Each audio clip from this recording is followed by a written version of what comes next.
We've talked about the matching principle enough now. I think you get it, that we have to make sure that inventory, the costs, and the are related to the revenue that they make. And so the balance sheet and income statement are always related to each other. And so we're going to talk about, this is where accounting is going to get a little complex. Remember to stay organized in this, and I hope that you've been staying up with your homework, because this is where we're going to go off the rails a little bit. We're going to be talking about FIFO, LIFO, and weighted average costing. And so we have this issue that I mentioned at the beginning of the lecture. The issue is prices change. Prices don't stay constant. So how do I know what timing of what cost do I relate to the revenue I'm making? So like I said, the eggs might be $1, $5, or $10, depending on the month I buy them. If I sell the eggs for $20, how do I know whether to associate the $1 fee, the $10 fee, or the $20 fee to the eggs I sell to make sure my margin is correct? Well, that's an election made by the company. We choose either an election, meaning like a policy, where we choose FIFO, which means first in, first out. LIFO means last in, first out. Or weighted average, which means we take an average based on the inventory in order to determine the costs associated with the goods.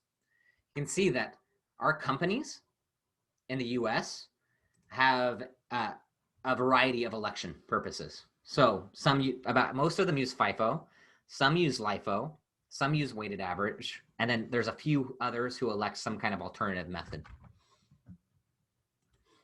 So we can see here an illustrative example of what I'm talking about.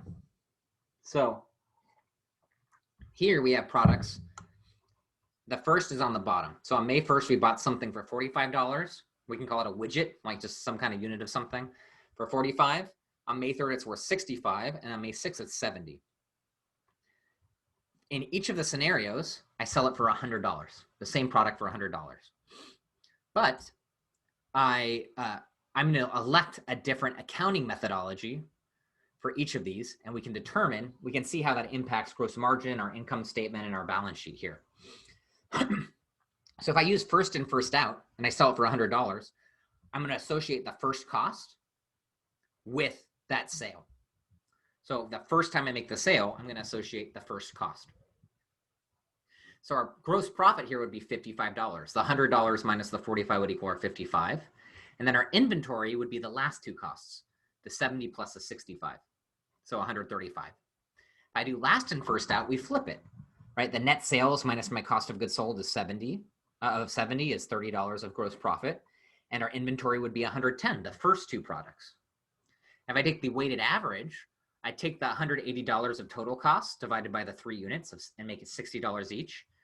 And then I would apply that to the cost of goods sold, and my inventory would be the remaining. Now, this is a simple illustration. When you have thousands to hundreds of thousands of goods, you can imagine how complex this thing can get and why systems are so important. Now, I hope you can see here how accounting can get rather interesting, right? Just based on a policy election, we get very different answers. If I'm company A, I show both of these companies had company A, B, and C. Both A and B have the same transaction, but based on my election, I show a very different profit amount, right? So you can see how this can be worrisome for investors. And so as an accountant or as an investor, you would list this as an accounting assumption on your financial statements. An investor would know, oh, first in, first out, I expect them to have this kind of pattern of recognition. And as we go into more detail in accounting, you're going to realize there's a lot of these types of elections that can be made that make accounting a little more complex. And so why would a company want to do first in, first out election? Because they want to show a greater profit if their cost of goods goes up over time, like most products. Why would they choose last in, first out? Some companies care more about tax savings, right? So if I show less gross profit, they still made the same amount of cash, but they pay less tax on this if they also make this as a tax election. And so there's strategies you can take to either pay less tax or show more favorable profit. In theory, you're supposed to elect an accounting policy that most accurately matches your cost of goods. So if your cost of goods increases over time, you should be, and you use the first goods you sell, which most people do, or most companies do, you should use your first in, first out method. If it's something that gets obsolete quickly, you should use your last in, first out method. And if cost of goods decrease over time.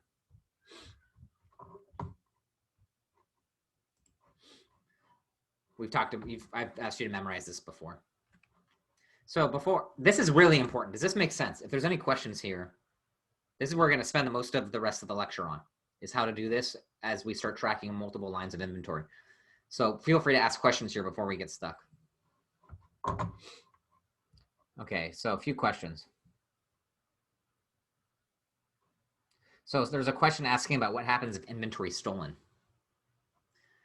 And do we actually try to find out who stole it? So this is a good question. And I've done a lot of inventory counts. So as an auditor and as a representative for companies as a consultant.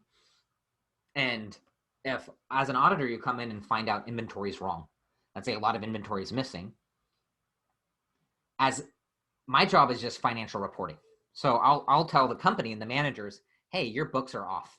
You need to go investigate it. Maybe someone stole some stuff from you, or maybe a manager is stealing, but we'll investigate it. And that's part of our job as accountants, to tell management, and they'll have a thorough investigation happen. And some accountants are known as, you can become a certified fraud examiner.